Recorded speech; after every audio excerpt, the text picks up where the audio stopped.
بسم الله الرحمن الرحيم طاسيم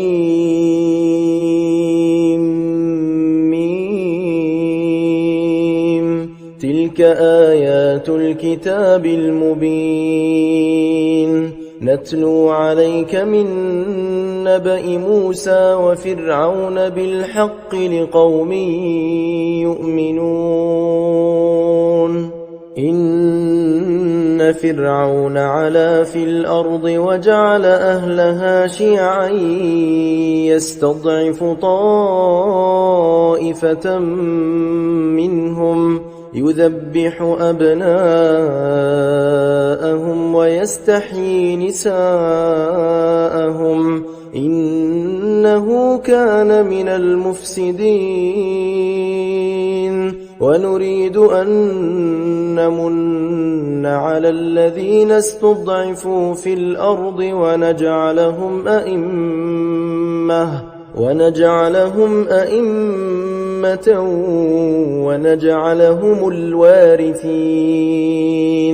ونمكن لهم في الأرض ونري فرعون وهامان وجنودهما منهم ما كانوا يحذرون وأوحينا إلى أم موسى أن أرضعيه فإذا خفت عليه فألقيه في اليم ولا تخافي ولا تحزني إنا رادوه إليك وجاعلوه من المرسلين فالتقطه آل فرعون ليكون لهم عدوا وحزنا إن فرعون وهامان وجنودهما كانوا خاطئين وقالت امرأة فرعون قرة عين لي ولك لا تقتلوه عسى أن ينفعنا أو نتخذه ولدا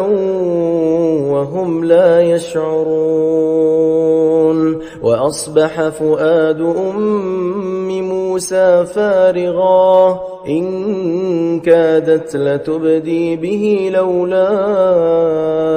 أن ربطنا على قلبها لتكون من المؤمنين وقالت لأخته قصيه فبصرت به عن جنب وهم لا يشعرون وحرمنا عليه المراضع من قبل فقالت هل أدلكم على أهل بيت يكفلونه لكم وهم له ناصحون فرددناه إلى أمه كي تقر عينها ولا تحزن ولتعلم أن وعد الله حق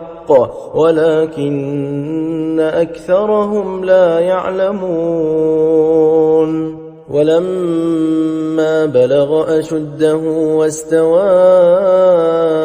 آتيناه حكما وعلما وكذلك نجزي المحسنين ودخل المدينة على حين غفلة من أهلها فوجد فيها رجلين يقتتلان هذا من شيعته وهذا من عدوه فاستغاثه الذي من شيعته على الذي من عدوه فوكزه موسى فقضى عليه قال هذا من عمل الشيطان إنه عدو مضل مبين قال رب إني ظلمت نفسي فاغفر لي فغفر له إنه إنه هو الغفور الرحيم قال رب بما أنعمت علي فلن أكون ظهيرا للمجرمين فأصبح في المدينة خائفا يترقب فإذا الذي استنصره بالأمس يستصرخه قال له موسى إنك لغوي مبين فلما أن أراد أن يبطش بالذي هو عدو لهما قال يا موسى أتريد أن تقتلني كما قتلت نفسا بالأمس إن تريد إلا أن تكون جبارا في الأرض وما تريد أن تكون من المصلحين وجاء رجل من أقصى المدينة يسعى قال يا موسى إن الملأ يأتمرون بك ليقتلوك فاخرج إني لك من الناصحين فخرج منها خائفا يترقب قال رب نجني من القوم الظالمين ولما توجه تلقاء مدين قال عسى ربي أن يهديني سواء السبيل ولما ورد ماء مدين وجد عليه أمة من الناس يسقون ووجد من دونهم امرأتين تذودان قال ما خطبكما قالتا لا نسقي حتى يصدر الرعاء وأبونا شيخ كبير فسقى لهما ثم تولى إلى الظل فقال رب إني لما أنزلت إلي من خير فقير فجاءته إحداهما تمشي على استحياء قالت إن أبي يدعوك ليجزيك أجر ما سقيت لنا فلما جاءه وقص عليه القصص قال لا تخف نجوت من القوم الظالمين قالت إحداهما يا أبت استأجره إن خير من استأجرت القوي الأمين قال إني أريد أن أنكحك إحدى ابنتي هاتين على أن تأجرني 8 حجج فإن أتممت 10 فمن عندك وما أريد أن أشق عليك ستجدني إن شاء الله من الصالحين قال ذلك بيني وبينك أيما الأجلين قضيت فلا عدوان علي والله على ما نقول وكيل فلما قضى موسى الأجل وسار بأهله آنس من جانب الطور نارا قال لأهلهم كثوا إني آنست نارا لعلي آتيكم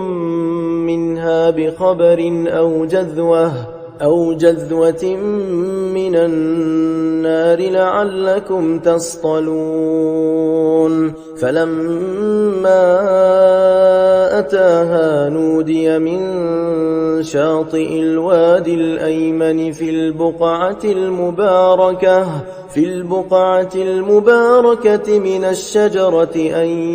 يا موسى إني أنا الله رب العالمين وأن ألق عصاك فلما رآها تهتز كأنها جان ولا مدبرا ولم يعقب يا موسى أقبل ولا تخف إنك من الآمنين أسلك يدك في جيبك تخرج بيضاء من غير سوء واضمم إليك جناحك من الرهب فذلك برهانان من ربك إلى فرعون وملئه إنهم كانوا قوما فاسقين قال رب إني قتلت منهم نفسا فأخاف أن يقتلون وأخي هارون هو أفصح مني لسانا فأرسله معي يرد أن يصدقني إني أخاف أن يكذبون قال سنشد عضدك بأخيك ونجعل لكما سلطانا فلا يصلون إليكما بآياتنا أنتما ومن اتبعكما الغالبون فلما جاءهم موسى بآياتنا بينات قالوا ما هذا إلا سحر مفترى وما سمعنا بهذا في آبائنا الأولين وقال موسى ربي أعلم بمن جاء بالهدى من عنده ومن تكون له عاقبة الدار إنه لا يفلح الظالمون وقال فرعون يا أيها الملأ ما علمت لكم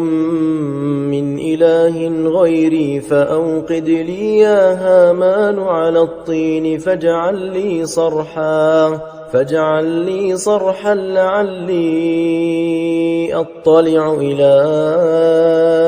إله موسى وإني لأظنه من الكاذبين واستكبر هو وجنوده في الأرض بغير الحق وظنوا أنهم إلينا لا يرجعون فأخذناه وجنوده فنبذناهم في اليم فانظر كيف كان عاقبة الظالمين وجعلناهم أئمة يدعون إلى النار ويوم القيامة لا ينصرون وأتبعناهم في هذه الدنيا لعنة ويوم القيامة هم من المقبوحين ولقد آتينا موسى الكتاب من بعد ما أهلكنا القرون الأولى بصائر للناس وهدى ورحمة لعلهم يتذكرون وما كنت بجانب الغربي إذ قضينا إلى موسى الأمر وما كنت من الشاهدين ولكننا أنشأنا قرونا فتطاول عليهم العمر وما كنت ثاويا في أهل مدين تتلو عليهم آياتنا ولكننا كنا مرسلين وما كنت بجانب الطور إذ نادينا ولكن رحمة من ربك لتنذر قوما ما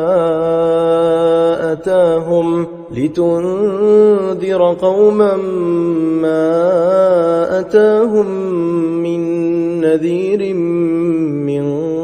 قبلك لعلهم يتذكرون ولولا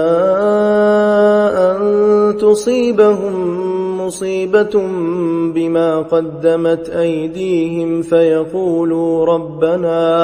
فيقولوا ربنا لولا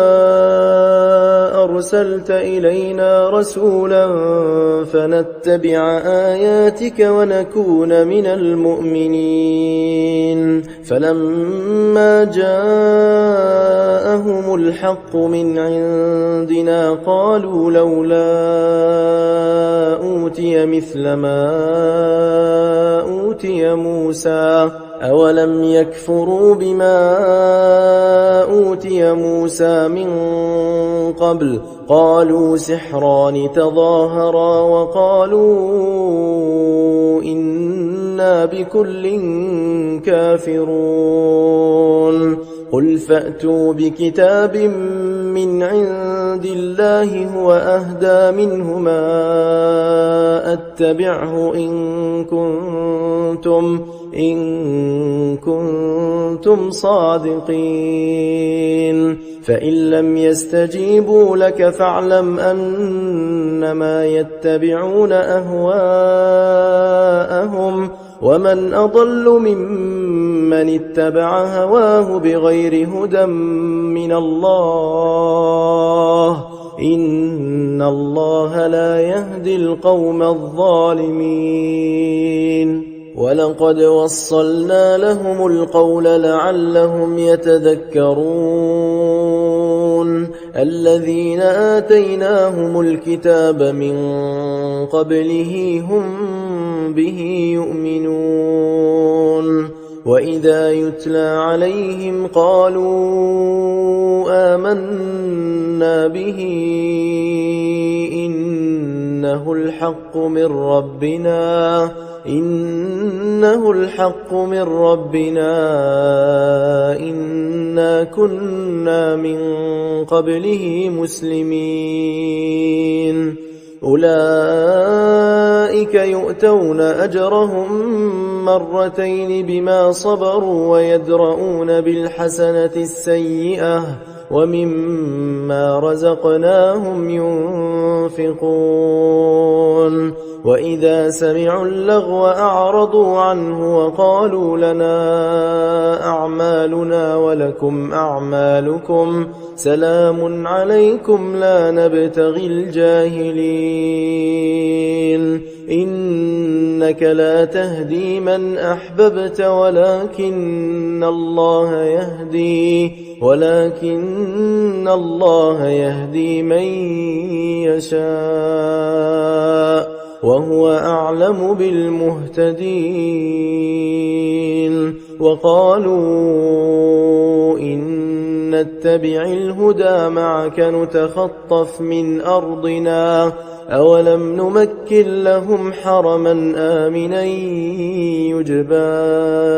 إليه ثمرات كل شيء يجبى إليه ثمرات كل شيء رزقا من لدنا ولكن أكثرهم لا يعلمون وكم أهلكنا من قرية بطرت معيشتها فتلك مساكنهم لم تسكن من بعدهم إلا قليلا وكنا نحن الوارثين وما كان ربك مهلك القرى حتى يبعث في أمها رسولا يتلو عليهم آياتنا وما كنا مهلك القرى إلا وأهلها ظالمون وما أوتيتم من شيء فمتاع الحياة الدنيا وزينتها وما عند الله خير وأبقى أفلا تعقلون أفمن وعدناه وعدا حسنا فهو لاقيه كمن متعناه متاع الحياة الدنيا ثم هو يوم القيامة من المحضرين ويوم يناديهم فيقول أين شركائي الذين كنتم تزعمون قال الذين حق عليهم القول ربنا هؤلاء الذين أغويناهم كما غوينا تبرأنا إليك ما كانوا إيانا يعبدون وقيل ادعوا شركاءكم فدعوهم فلم يستجيبوا لهم ورأوا العذاب لو أنهم كانوا يهتدون ويوم يناديهم فيقول ماذا أجبتم المرسلين فعميت عليهم الأنباء يومئذ فهم لا يتساءلون فأما من تاب وآمن وعمل صالحا فعسى أن يكون من المفلحين وربك يخلق ما يشاء ويختار ما كان لهم الخيرة سبحان الله وتعالى عما يشركون وربك يعلم ما تكن صدورهم وما يعلنون وهو الله لا إله إلا هو له الحمد في الأولى والآخرة وله الحكم وإليه ترجعون قل أرأيتم إن جعل الله عليكم الليل سرمدا إلى يوم القيامة من إله غير الله يأتيكم بضياء أفلا تسمعون قل أرأيتم إن جعل الله عليكم النهار سرمدا إلى يوم القيامة من إله